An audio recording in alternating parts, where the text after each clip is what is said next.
jagat katresnan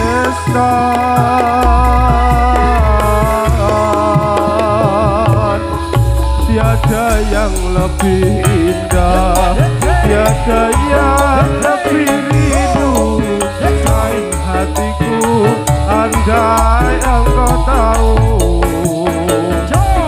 rembulan kang sumunan nyekseni tresno kantu ra ono liya mung sira wong ayu, ra ono liya mung sira wong ayu.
Panjenenganipun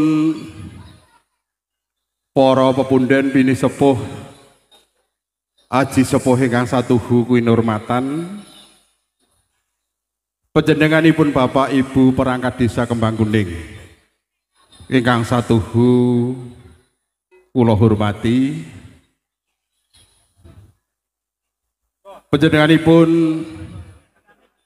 para tamu undangan, sedaya warga masyarakat khususipun wonten ing wewengkon RW Setunggal RW kalih Desa Kembang Kuning ingkang satuhu kula tresnani, wabil khusus dhateng ngersanipun para pamiyarsa kakung Sumawana Putri ingkang satuhu kinurmatan. Dinggih panjenenganipun ingkang kula hormati Bapak Keamanan sae menika saking Koramil Kecamatan Cepogo ugi saking Kapolsek utawi ingkang mewakili ingkang wanci menika sampun saestu kepareng pinarak lenggah. Bismillahirrahmanirrahim. Assalamualaikum warahmatullahi wabarakatuh. Kanthi sedaya sih peparingipun Gusti keagungan ketentreman, mugi saestu kajiwa kasalira dhateng ngersanipun para rawuh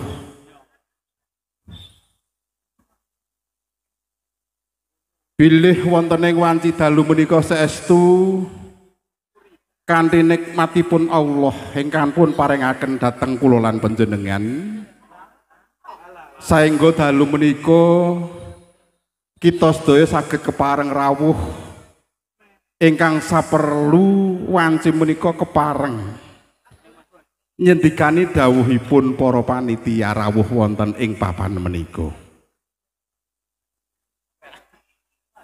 Para tamu pepundhen bini sepuh bilih wonten ing mriki Kula nuhuni atur panyuwun saking para kadang panitia penyelenggara bersih dusun wonten ing wewengkon RW setunggal lan RW kalih Dukuh Kembang Kuning Desa Kembang Kuning ingkang saperlu ngaturaken menggah waswigatos sing paheman wanci dalu menika. Merwakani atur sumangga panjenenganipun para pepunden bini sepuh sawetawis. Samaya kepareng kula dherekaken ngambali ngaturaken puji mewah ngagengaken raos tasakur kita. Wonten ngarsanipun Allah Subhanahu wa taala katitik dalu menika. Kula lan panjenengan saged kempal manunggal wonten ing papan menika. Sholawat sarta salam saking Allah Subhanahu wa taala. Mugi saestu pun aturaken dhateng Nabi Agung Nabi Muhammad sallallahu alaihi wasallam ingkang kita tenggo syafaat lan pitulunganipun. Para tamu ingkang kaping sepisan lumantar kula. Para panitia kepareng ngambali ngaturaken pambagya wilujeng rawuh panjenengan sedaya.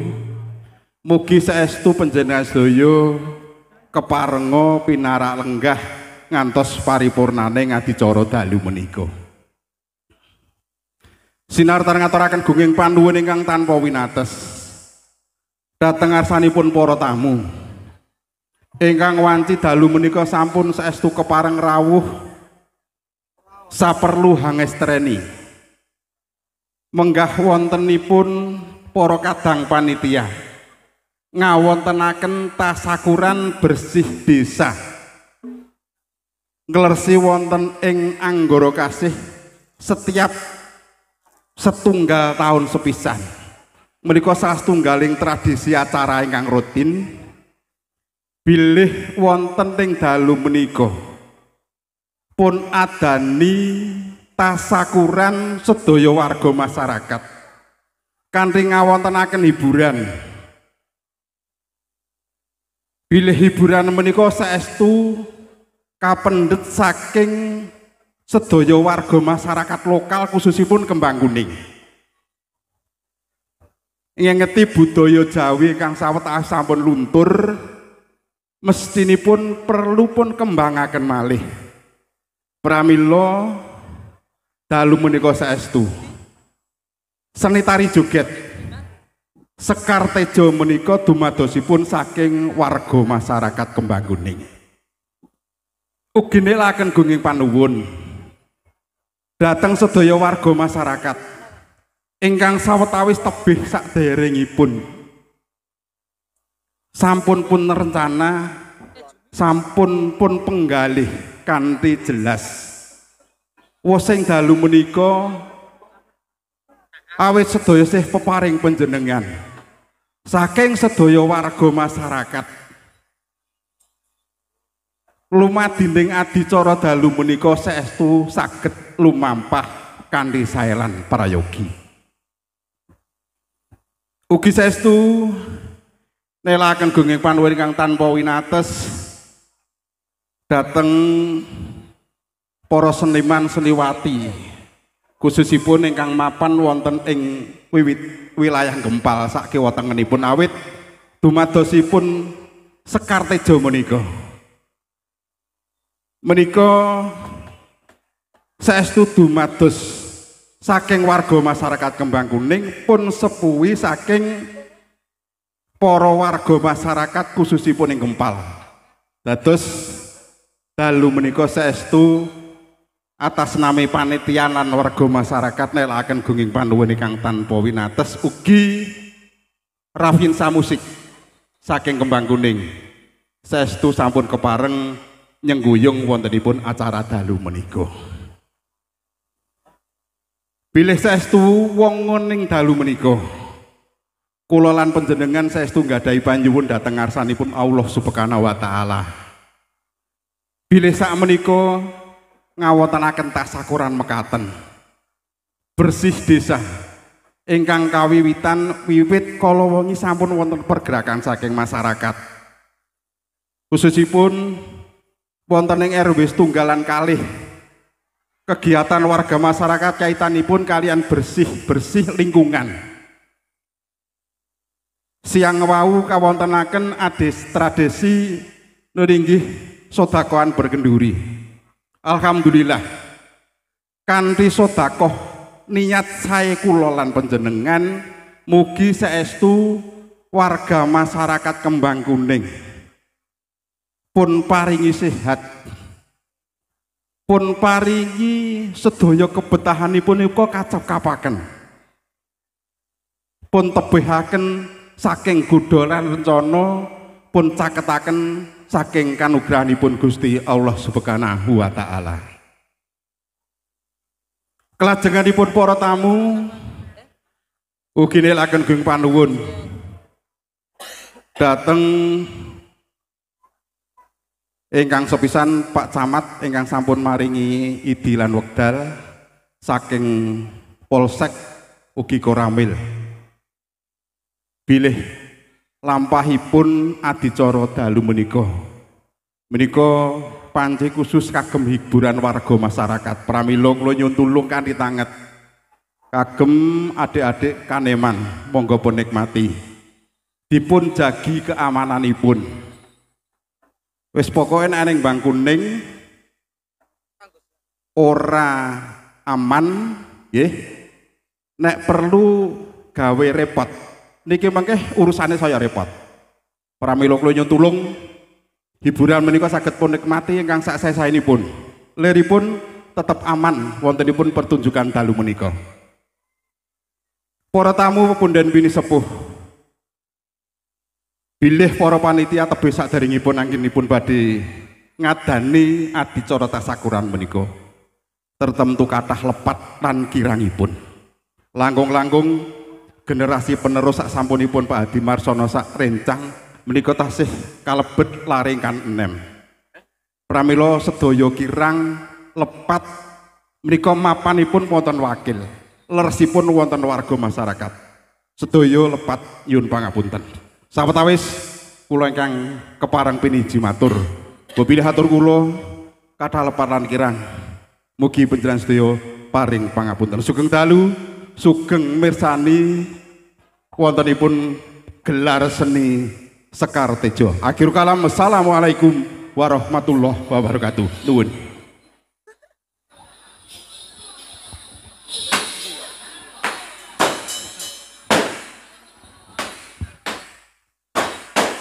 Atur sugeng dumateng kang samya dana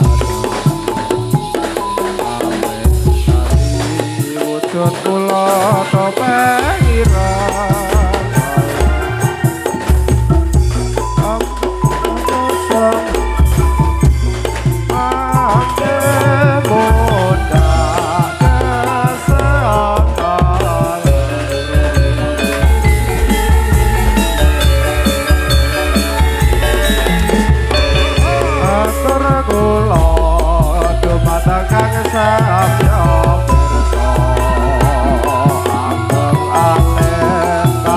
putri sapa bocah sadaya enani mirsa kawula kang rupane boten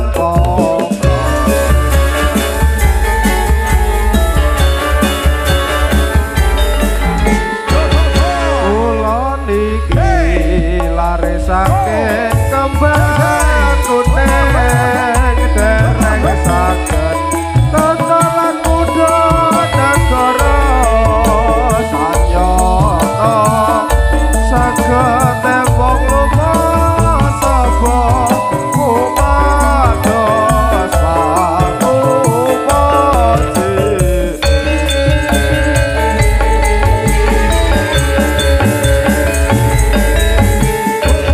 sampun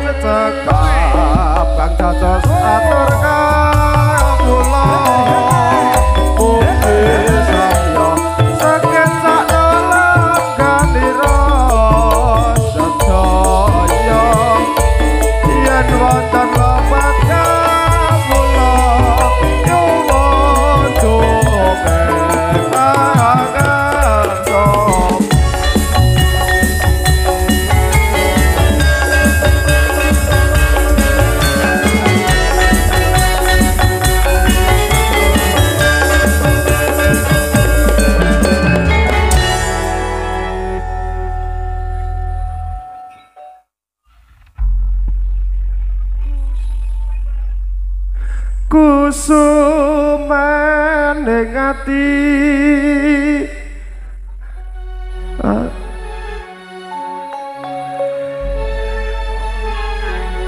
wong ayu kang tak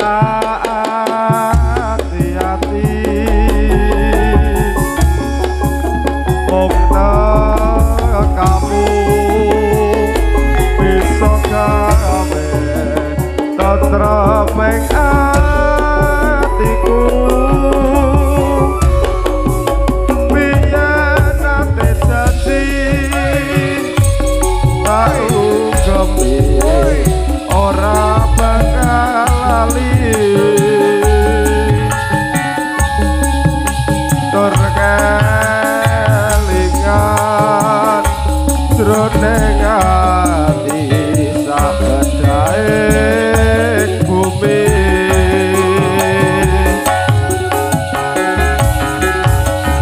kadung kaya ngene saiki piye karepe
pemuda to pengirang sing rupane Allah aja ngolo-olo awit tunggal bangsa perayaan ini yang besar sekali untuk meringati hari bersih desa.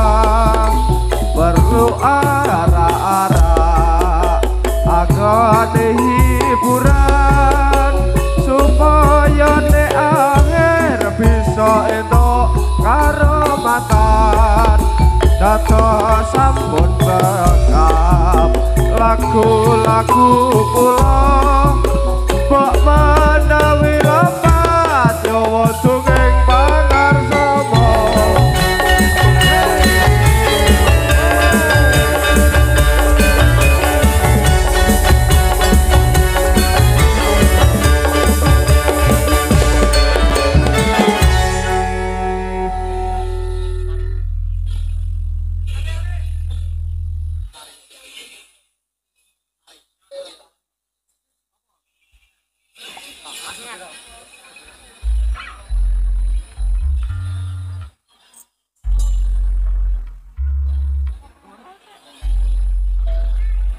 Rasa tresno kang sejati mangdiya lestari angidung tembang suci jam semi sajroning ati cahyamu amadangi saratri dadya kembange ati.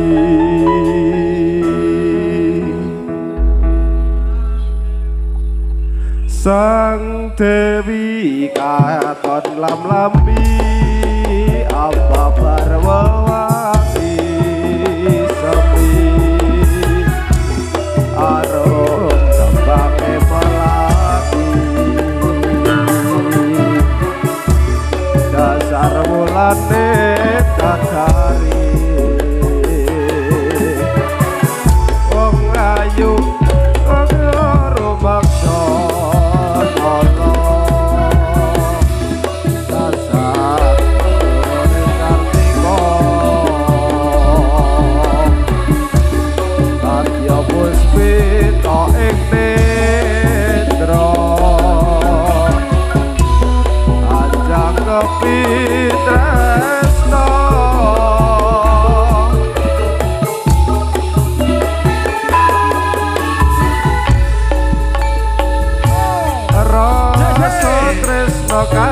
sejati makia lestari ngidung tambang suci yang sepi sajroning ati cahyamu amadangi saratri dadya kembange ati angen-angen kula lono tawa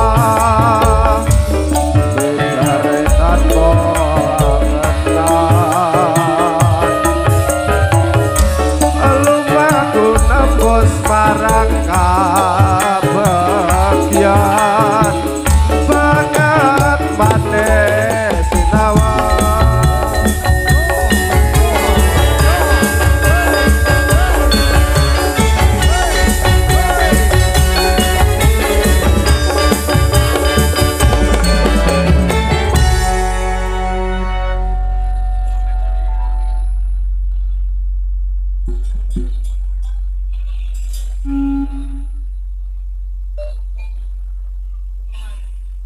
atur para kanca atur pambagya dumateng para rawuh sedaya matur nuwun anggoning rawanya wonten ing karameyan punika Gusti Allah ingkang Maha Kuwasa kersa paring widodara atur para putra atur pambagya nyuwuning bapak ibu sedaya Pondo bau pikiran lan tenaga sarta kebantu lawan jiwa raga Gusti Allah ingkang Maha Kuwasa kersa paring pitata kita sesuwun dumateng Pangeran jagat nindakake kewajiban derek dawuh Gusti Pangeran ingkang kasebat dening Al-Qur'an Nabi Muhammad ingkang dados utusan utus dening Pangeran atur para putra atur babagya nyuwuning bapak ibu sedaya padha bau pikiran lan tenaga sarta kalawan jiwa raga Gusti Allah ingkang Maha Kuwasa kersa paring wisata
supaya padani rasa dinani maca eram-eram kawula ingkang miturut agama ayo prasedulur Islam sedaya bebarengan hormatana ingkang mirate Nabi junjungan kita Nabi Muhammad kamulya ayo pro kaum muslimin muslimat serta akayat satayat serta dene anggoning merhormat maring wirati Nabi Muhammad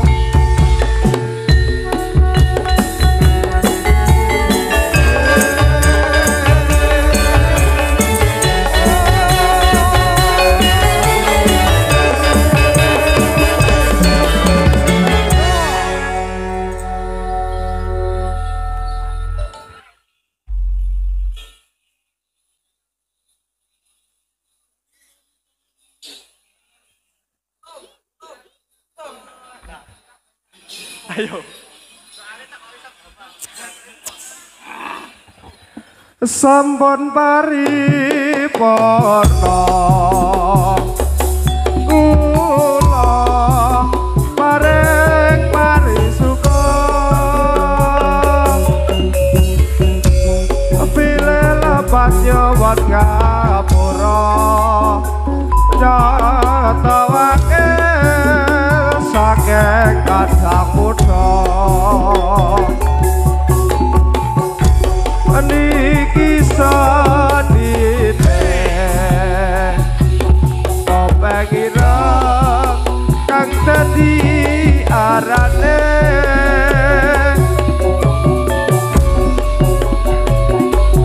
ron ngapura ning warga para pamirsa sampun paripurna kula paring parisuka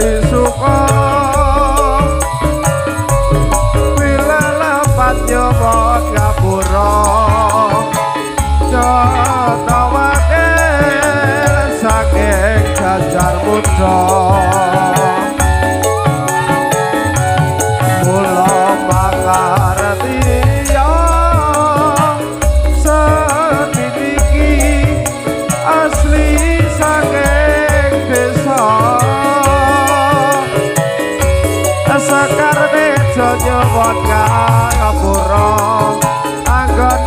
ngrembaka kantos aminya aku pamuji lair tekaning ati mugi Gusti ngijabahi sedih ngrembaka kantos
hadirin dan juga pengunjung yang berbahagia, telah kita saksikan bersama persembahan perdana dari keluarga besar Sanggar Seni Tari Sekar Teja dengan satu sajian tarian topeng irengnya.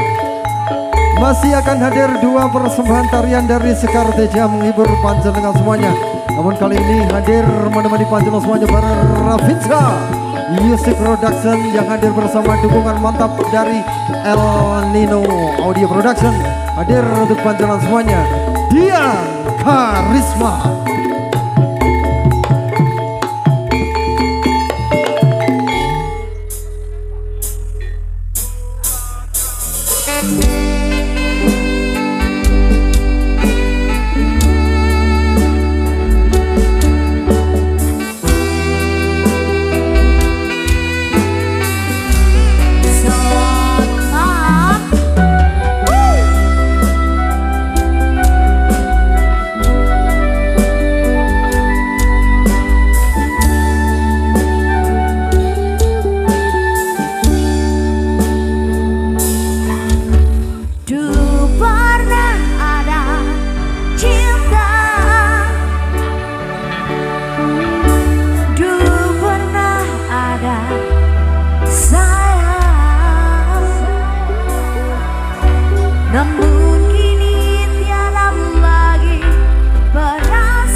Sudah hancur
sudah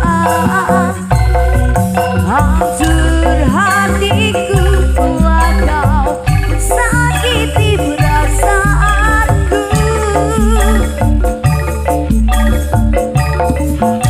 Biarkan ku pergi,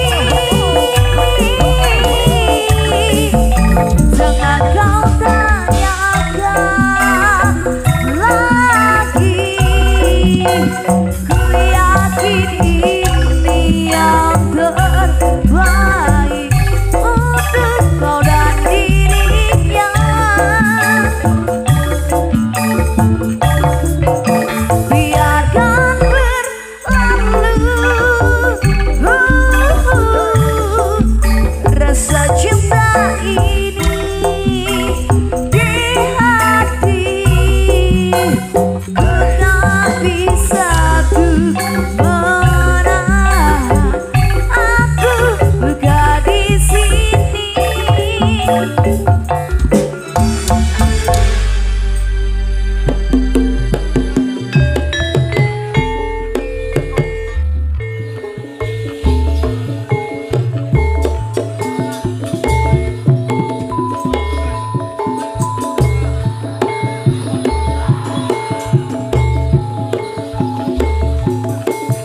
ngapa